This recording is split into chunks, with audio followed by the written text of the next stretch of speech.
नमो आयरीयाणं नमो वज्रायाणं नमो सहसाहूनम् मोक्षमार्गस्य नेतारं वेत्तारं कर्म भूभृतां ज्ञातारं विश्वतत्त्वानां वन्दे तद्गुणलब्धये। तो चर्चा हमारी चल रही थी विदेह क्षेत्र की। पूर्व विदेह में सीता नदी के उत्तर भाग संबंधी रचना हमने देखी, जिसमें 4 वक्षार पर्वत, उनके बीच में 3 विभंग नदियां और 2 वन वेदी, उनके बीच में 8 क्षेत्र और प्रत्येक क्षेत्र में 6-6 खंड। अब हम देखेंगे उसी के समान सीता नदी के दक्षिण दिशा संबंधी 4 वक्षार पर्वत। ठीक है, पढ़िए प्रीति, पढ़ो। भैया, जिस क्षेत्र का चक्रवर्ती होता है उसी क्षेत्र के वृषभाचल पर जाता है नाम लिखने। हाँ बिल्कुल। उसी के उसके जो 6 खंड है ना, उन 6 खंडों में से जो आर्य खंड है, उसकी उत्तर दिशा में जो मलेच्छ खंड है, उसमें एक वृषभाचल पर्वत होता है। उस वृषभाचल पर्वत पर अपना नाम लिखने जाता है। चलिए पढ़िए। ठीक है।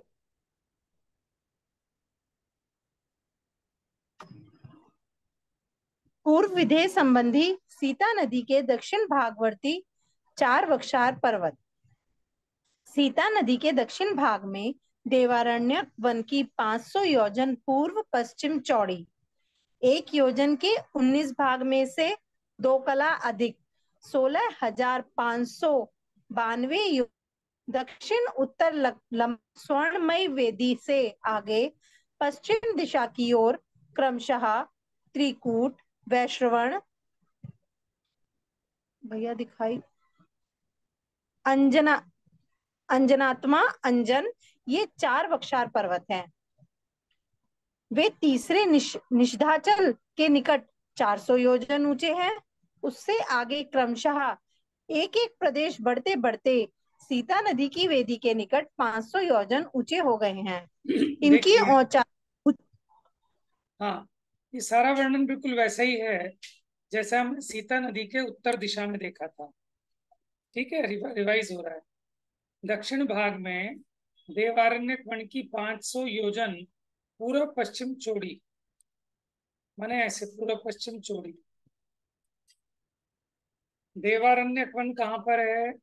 जहाँ जम्बू द्वीप की जगती है ना, लवण समुद्र के पास को, तो उसके पास जो वन की एक वेदी है, वो 500 योजन पूर्व पश्चिम चौड़ी है और 1 योजन के 19 भाग में से 2 कला अधिक, यानी 16,592 सही 2/19 योजन ऐसे उत्तर दक्षिण लंबी है। अब उस वन वेदी की तरफ से काउंट करें तो पहले वक्षार पर्वत का नाम है त्रिकूट, फिर इधर दूसरे वक्षार पर्वत का वैश्रवण, फिर अंजनात्मा और अंजन, ये 4 वक्षार पर्वत है। अब इधर आपका निषद कुलाचल है और उधर नील कुलाचल था, इनके बीच में विदेह क्षेत्र की रचना थी। तो अब इधर वाले जो हैं, निषद कुलाचल से टच करके ये जो वक्षार पर्वत है, तो निषद कुलाचल के पास 400 योजन ऊंचा है, लेकिन सीता नदी के पास आते आते 500 योजन ऊंचा हो गया। ठीक है, और जितनी इनकी ऊंचाई है उसका चौथाई भाग इनकी नींव है। ठीक है, अब ये जो हर एक वक्षार पर्वत है, इनमें पहला पहला कूट सीता नदी की तरफ, वो सिद्ध कूट होता है, जिसमें एक एक जिनालय पड़ी। इनकी ऊंचाई से चौथे भाग प्रमाण जमीन में नीचे नींव है।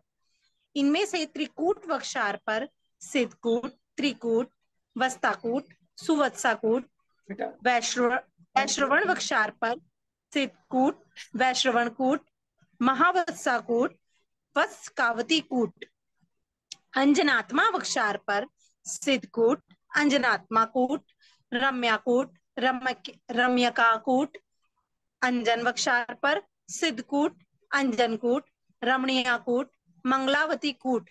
इस प्रकार कुल 16 कूट हैं।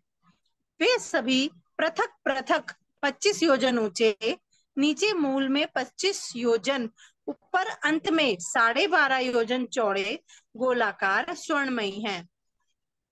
ये नदी सीता नदी की ओर से लेकर क्रमशः निशद पर्वत पर्यंत दक्षिण की ओर है। सीता नदी की ओर चारों सिद्धकूटों पर एक एक जिन मंदिर है।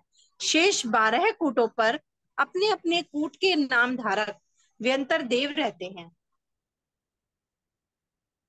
इस प्रकार पूर्वी लवण समुद्र की पश्चिम दिशा में सर्वप्रथम देवारण्यक वन की वेदी है। उसके आगे दूसरे स्थान पर तीसरे नीलाचल की उत्तर दिशा, सीता नदी के दक्षिणी भाग में उसके उत्तरी भाग के समान 3.5 कोस अधिक 2212 योजन पूर्व पश्चिम चौड़ा वत्सा नामक पहला विधेय क्षेत्र है। देखिए, जैसे हमने ऊपर की तरफ 8 विधेय क्षेत्र देखे थे, अब इधर दक्षिण की तरफ भी देख रहे हैं। तो सबसे पहले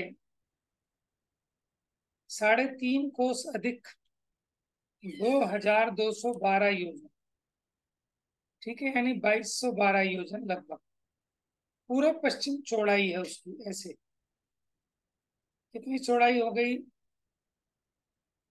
2212 योजन। ये पहला विधेय क्षेत्र है। कोई मुझे बता सकता है उत्तर दक्षिण इसकी लंबाई कितनी होगी? ये जो विधेय क्षेत्र है इसकी चौड़ाई बताई मैंने। इसमें ये जो विधेय क्षेत्र है ना, महाविधेय क्षेत्र, इसमें जो अलग अलग 8 नगरियां हैं, ठीक है, उसी को यहाँ विधेय क्षेत्र कह रहे हैं।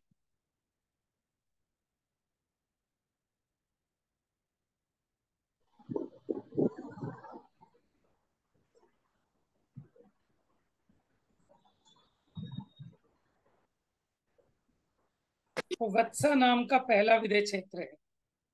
इसकी लंबाई कितनी होगी उत्तर दक्षिण? जितनी उस वन की वेदी थी, 16,592 सही 2/19 योजन। ठीक है, आगे पढ़िए। उससे आगे आगे क्रमशः पश्चिम दिशा की ओर तीसरे स्थान पर पहला त्रिकूट वक्षार पर्वत, चौथे स्थान पर दूसरा सुवत्सा विधेय क्षेत्र, पांचवें स्थान पर पहली तप्त जला विभंगा नदी, छठवें स्थान पर तीसरा महावत्सा विधेय क्षेत्र है। उससे आगे सातवें स्थान पर दूसरा वैश्रवण वक्षार पर्वत है। उससे आगे आठवें स्थान पर चौथा वत्सकावती विधेय क्षेत्र है। उसके आगे नौवें स्थान पर दूसरी मत जला विभंगा नदी है। उससे आगे 10वें स्थान पर पांचवा रम्या विधेय क्षेत्र है।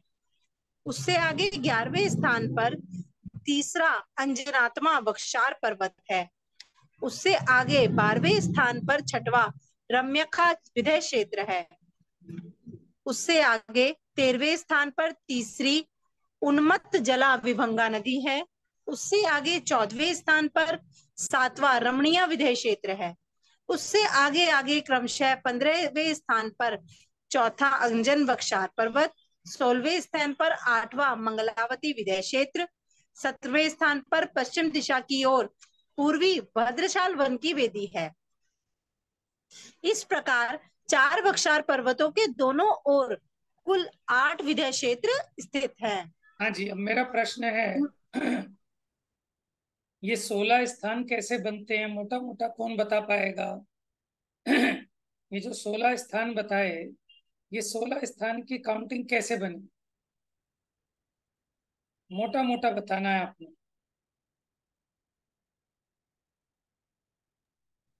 ये पर्वत से विभाजन हो रहा है बीच में। हाँ जी, पर्वत से विभाजन हो रहा है इसलिए 16 नगरी बनी हाँ हुई। नहीं, बताओ ना आप 16 कैसे बनेंगे?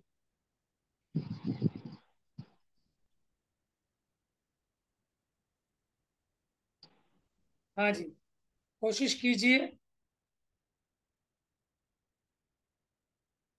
मैं बताता हूँ थोड़ा सा।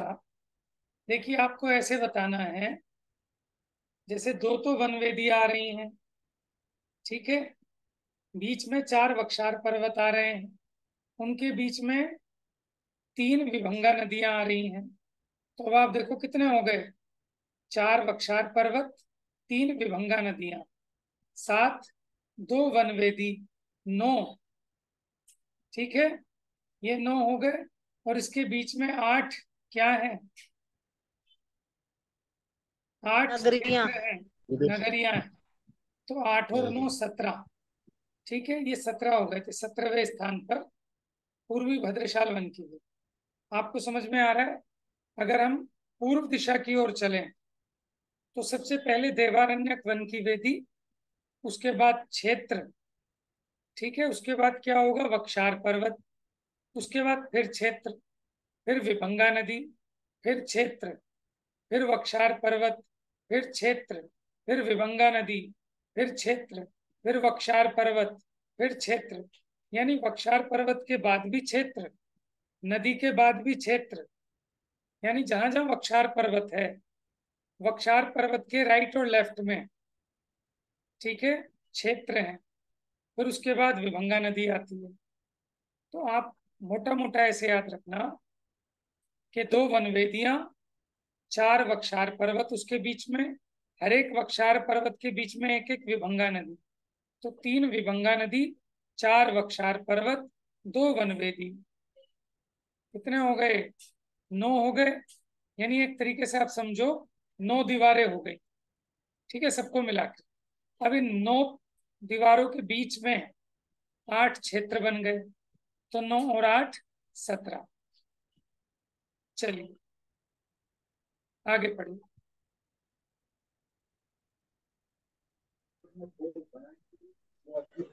इनमें से प्रत्येक विधेयक के मध्य में एरावत क्षेत्र के समान 25 योजन ऊंचा, दक्षिण उत्तर 50 योजन चौड़ा, अपने विधेय क्षेत्र की चौड़ाई के समान आधा कोस कम 2213 योजन पूर्व पश्चिम लंबा रूपामयी विद्यार्थ पर्वत है। हाँ जी, इसकी जो हर एक विधेय में आ रहे हैं ना, एक एक नगरी, जिसको हम नगरी कह रहे हैं, उसी को यहाँ विधेय क्षेत्र कह रहे हैं, ठीक है। वैसे तो पूरा वो महाविधेय क्षेत्र है ही, उसमें जो एक एक नगरी है उसको विधेय क्षेत्र कह रहे हैं। तो प्रत्येक विधेय के मध्य में ऐरावत क्षेत्र के समान 25 योजन ऊंचा, दक्षिण उत्तर 50 योजन चौड़ा, अपने विधेय क्षेत्र की चौड़ाई के समान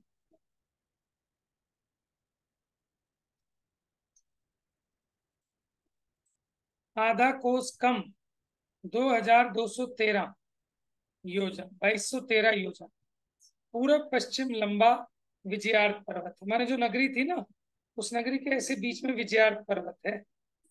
और विजयार्थ पर्वत की डायमेंशंस क्या है, 25 योजन ऊंचा होता है, भरत और ऐरावत का भी, तो ये भी 25 योजन ऊंचा है, ठीक है। लेकिन जो इसकी चौड़ाई है वो दक्षिण उत्तर 50 योजन चौड़ा है।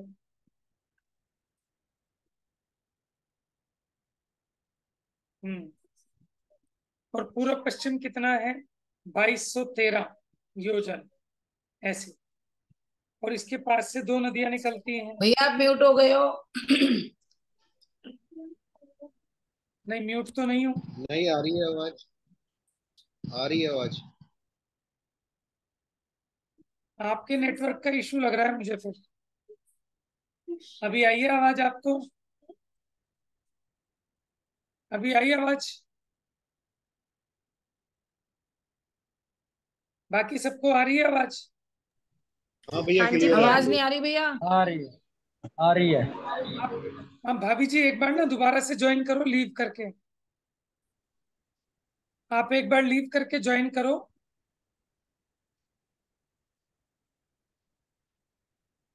अच्छा,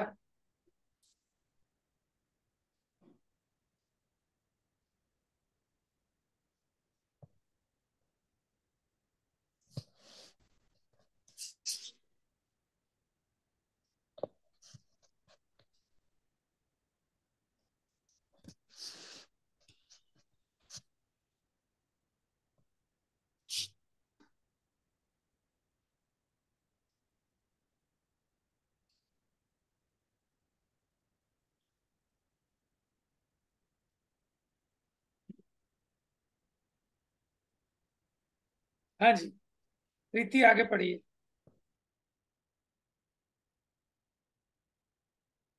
अनम्यूट करो पहले।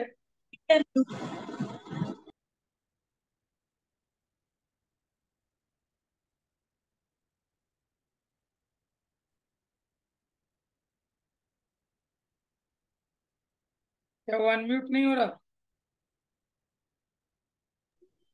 अब चलिए, मैंने कर दिया। इनमें, हाँ जी, इस पर्वत के नीचे पूर्व पश्चिम 12 योजन चौड़ी, उत्तर 50 योजन लंबी, 8 योजन ऊंची पूर्व की ओर तिमिश्र और पश्चिम की ओर खंड प्रपात, ये 2 गुफाएं हैं।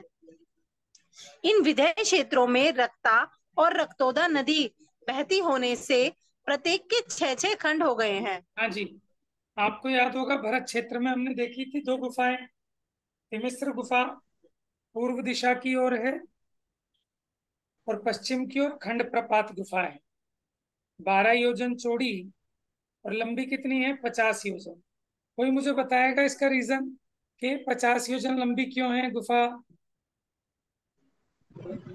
अपने क्षेत्र के प्रमाण, हाँ जी, भैया विज्ञात पर्वत की चौड़ाई के समान है ना। Very good. क्योंकि विजयार पर्वत जो है ना, वो इतना चौड़ा है 50 योजन, तो उसके नीचे से जो गुफा निकलेगी, उस गुफा की लंबाई कितनी हो जाएगी? उस पहाड़ की चौड़ाई के बराबर। ठीक है, आगे पढ़िए। अच्छा, इन विदेह क्षेत्रों में रक्ता और रक्तोदा नदी बहती है। और जो हमने उत्तर दिशा संबंधी विदेह क्षेत्र देखे थे, वहां कौन सी नदियां थी? गंगा सिंधु। गंगा सिंधु। ठीक है, यानी एक तरीके से हमारे भरत क्षेत्र में गंगा सिंधु बहती हैं, तो उत्तर विदेह में गंगा सिंधु हो गई। ऐरावत क्षेत्र में रक्ता रक्तोदा बहती हैं, तो इधर दक्षिण दिशा के विदेह क्षेत्र में रक्ता रक्तोदा हो गई। चलिए आगे पढ़िए। पूर्व विधेय में सीता नदी के दक्षिण भागवर्ती रक्ता नदी, विज्यार्थ की दक्षिण दिशा में रक्तोदा नदी की पश्चिम दिशा में निषद पर्वत के नीचे मूल में उत्तर दिशा की ओर 12.5 योजन चौड़ा, नीचे जमीन में 10 योजन गहरा रक्ता नामक कुंड है। उसके मध्य में 8 योजन चौड़ा, जल के ऊपर 2 कोस ऊंचा गोलाकार एक द्वीप है। उस द्वीप में 10 योजन ऊंचा, नीचे पृथ्वी पर 4 योजन चौड़ा, ऊपर अंत में 1 योजन चौड़ा स्वर्णमयी अपनी वेदी सहित एक पर्वत है। उस पर रक्ता नामक दिक कुमारी व्यंतर देवी का 1 कोस ऊंचा, नीचे मूल में 1.5 कोस चौड़ा, ऊपर अंत में आधा कोस चौड़ा रतनमयी निवास स्थान है। देखो यहाँ इस देखना जरा, यहाँ थोड़ा सा आप भी देखो। जब हमने गंगा सिंधु वाले कुंड देखे थे, ठीक है, तो पूर्व दिशा की तरफ गंगा था और उसके पश्चिम में सिंधु था। लेकिन जब हम इधर देख रहे हैं तो यहाँ उल्टा है, रक्तोदा पूर्व में है और रक्ता पश्चिम में है। समझ गए क्यों? वो अगर आप सामने की तरफ से देखोगे, ठीक है ना, अगर आप उस तरफ से देखोगे तो आपको ठीक दिखेगा कि राइट में रक्ता कुंड और फिर रक्तोदा कुंड। ये कुंड होते हैं पर्वत के समीप। इधर से जो निषद नाम का पर्वत है ना, महापर्वत निषद, और फिर नील, तो निषद पर्वत के नीचे वहां 2 कुंड है। तो सबसे पहले इधर पूर्व दिशा की ओर रक्तोदा, पश्चिम दिशा की ओर रक्ता कुंड। अब इन कुंड में से इनके नाम वाली नदियां निकलकर बहती हैं और सीता नदी में जाकर मिलती हैं, और बीच में विजयार्थ पर्वत है। ठीक है, और ये नदियां कहाँ से निकलती है? विजयार्थ पर्वत के नीचे एक गुफा है। अब इसमें तिमिश्र और खंड प्रपात की जगह देखते हैं इसमें कैसे बैठेगी पूर्व और पश्चिम में। चलिए पढ़िए।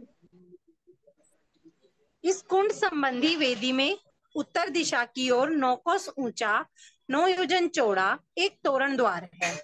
उसके नीचे से 6.25 योजन चौड़ी रक्ता नामक नदी निकलकर उत्तर दिशा की ओर विदेह क्षेत्र में सीधी बहती हुई अपने विज्यार्थ पर्वत की दक्षिण दिशा में 8 योजन चौड़ी हो खंड प्रपात गुफा में प्रवेश कर उसके बीच में बहने वाली 2 योजन चौड़ी उन्मग्न जला और निमग्न जला नामक 2 नदियों के साथ गुफा से बाहर निकलकर आगे अपने परिवार की 14,000 अन्य छोटी नदियों के साथ 62.5 योजन चौड़ी हो सीधी उत्तर दिशा की ओर जाकर 93.5 योजन चौड़े 2.25 कोस अधिक 23 योजन ऊंचे सीधा नदी की वेदी संबंधी मागध नामक प्रदेश द्वार से प्रवेश कर सीता नामक महानदी में मिल जाती है।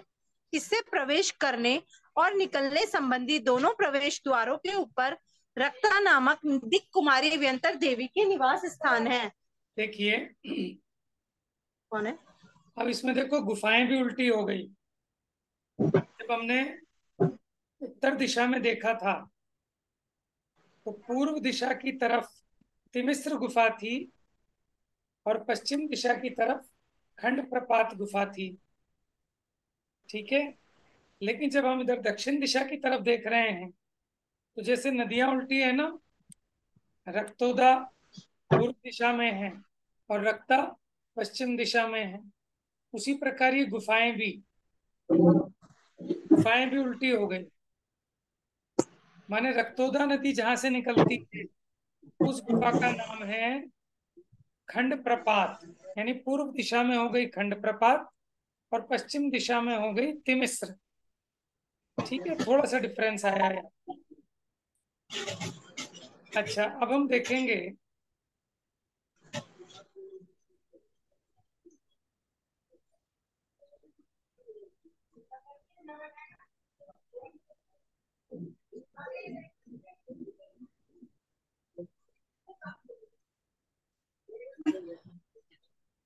हाँ जी, पढ़े? हाँ जी पढ़िए। कहाँ से पढ़ना है हमें? अच्छा, एक ही गुफा का देखो भाई, आप जरा समझ में आया क्या? ये रक्ता नदी का बताया है, देखो रक्ता नदी किधर है? वो लेफ्ट हैंड की तरफ है, यानी पश्चिम दिशा की तरफ। पूर्व विदेह में है तो पूर्व विदेह में ही, लेकिन पूर्व विदेह में भी दो हो जाएंगे ना, एक पूर्व दिशा की तरफ एक पश्चिम दिशा की तरफ। तो पूर्व दिशा की तरफ बहेगी रक्तोदा और पश्चिम दिशा की तरफ बहेगी रक्ता। तो भी रक्ता नदी बताई थी, और रक्ता नदी किस में से होकर निकलेगी? खंड प्रपात में से। तो ठीक है, फिर ठीक है, राइट में तिमिश्र है और लेफ्ट में खंड प्रपात गुफा है, तो गुफा का उल्टा नहीं। चलिए, अब रक्तोदा नदी। सीता नदी के दक्षिण भागवर्ती पूर्व विदेह में रक्तोदा नदी, विज्यार्थ पर्वत की दक्षिण दिशा में, रक्ता नदी की पूर्व दिशा में, तीसरे निषद कुलाचल के नीचे मूल में उत्तर दिशा की ओर रक्तोदा कुंड है।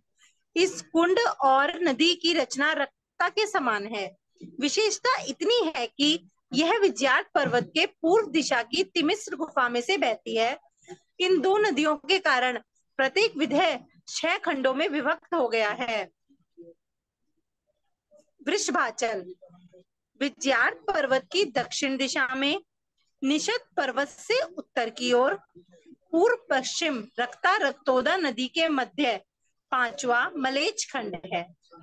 उसके मध्य में 100 योजन ऊंचा, नीचे पृथ्वी पर 100 योजन चौड़ा, ऊपर अंत में 50 योजन चौड़ा गोलाकार स्वर्णमयी वृषभाचल पर्वत है। इस पर चक्रवर्ती अपनी प्रशस्ति लिखता है। ठीक है, पूर्व विदेह की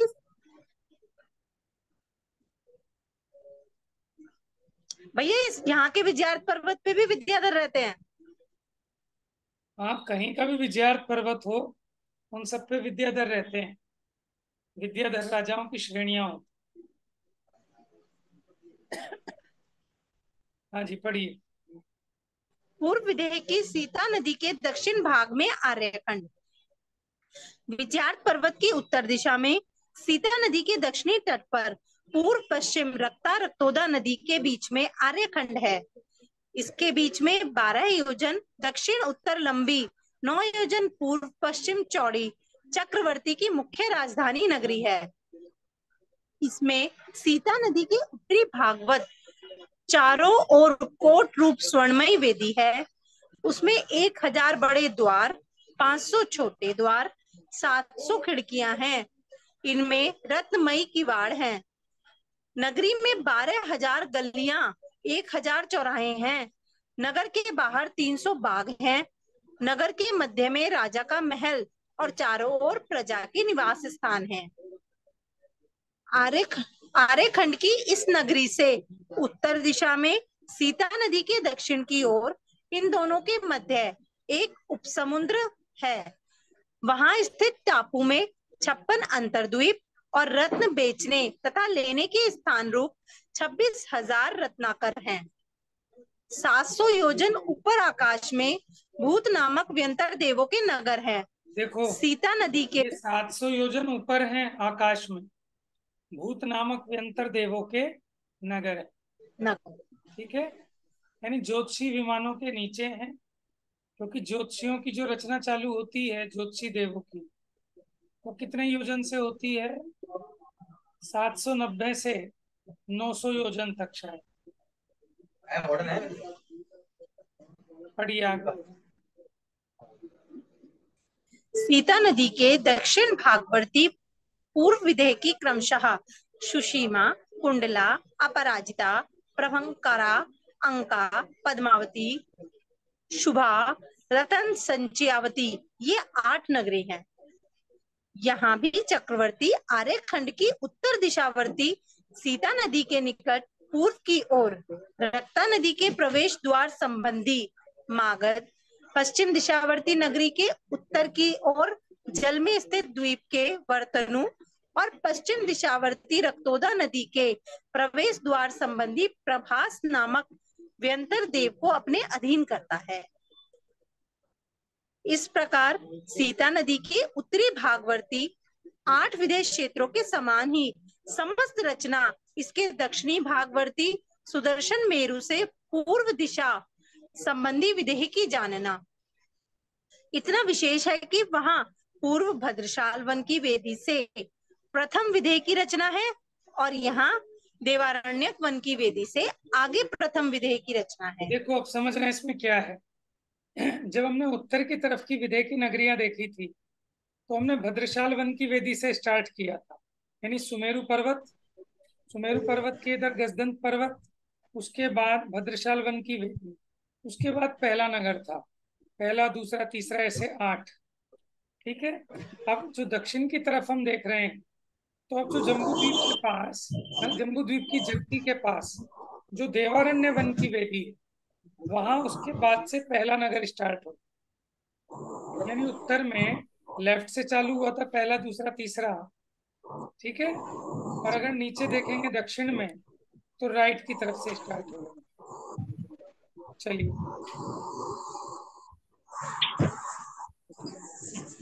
क्योंकि पूर्व लवण समुद्र की वेदी से आगे पश्चिम दिशा में सर्वप्रथम सीता नदी के दक्षिणी भाग में 2,922 योजन पूर्व पश्चिम चौड़ा देवारण्य वन है। 2000 योजन चौड़े 4 वक्षार पर्वत, 375 योजन चौड़ी 3 विभंगा नदी, 17,703 योजन चौड़े 8 विदेह क्षेत्र, 22,000 योजन चौड़ा पूर्व भद्रशाल वन। इस प्रकार यह संपूर्ण क्षेत्र मेरु से लेकर 45,000 योजन चौड़ा विदेह क्षेत्र पर्यंत है। हाँ जी, ये देखना है माप।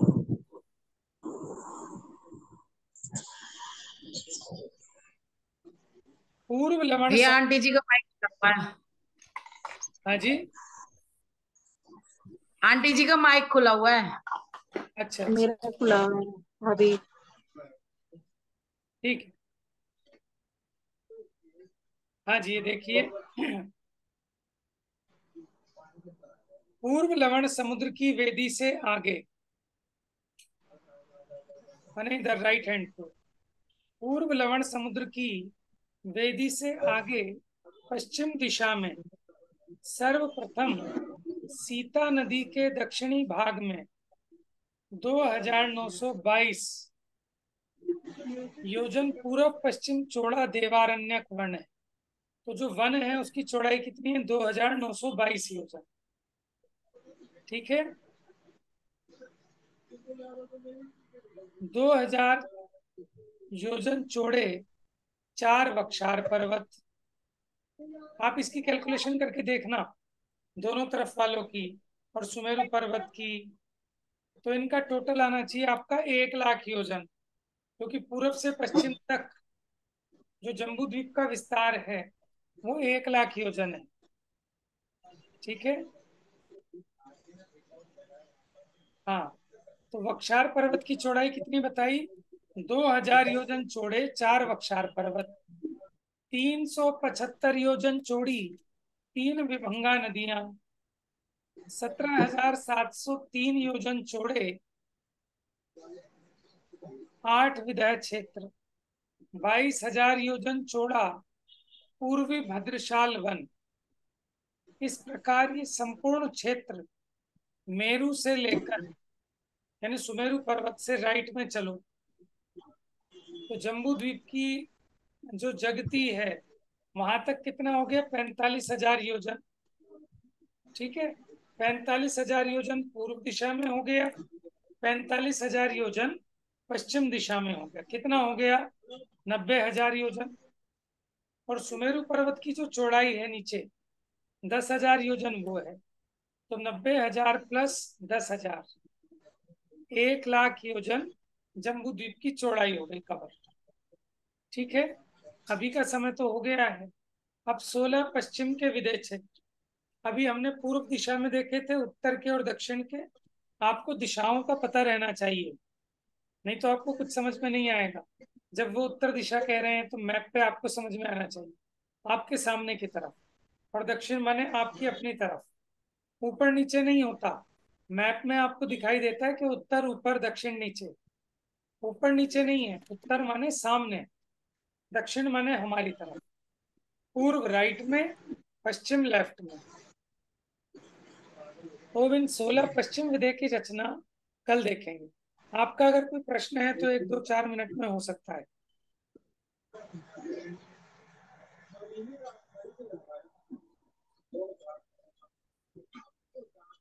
चलिए, समझ में आ रहा है आप लोगों को ना? देखिए, अगर समझ में नहीं आएगा तो बड़ा बोरिंग होगा, और समझ में आएगा तो बोरिंग नहीं होगा, रिवीजन होगा, पक्का होगा। और मैं तो अपना पक्का कर रहा हूँ।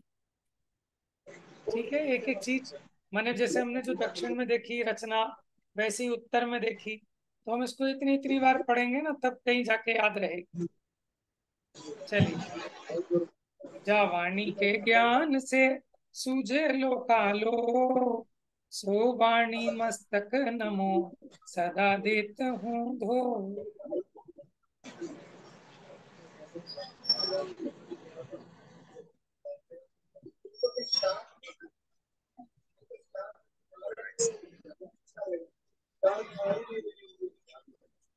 आनंद देखो लीव भी नहीं हो रही क्लास।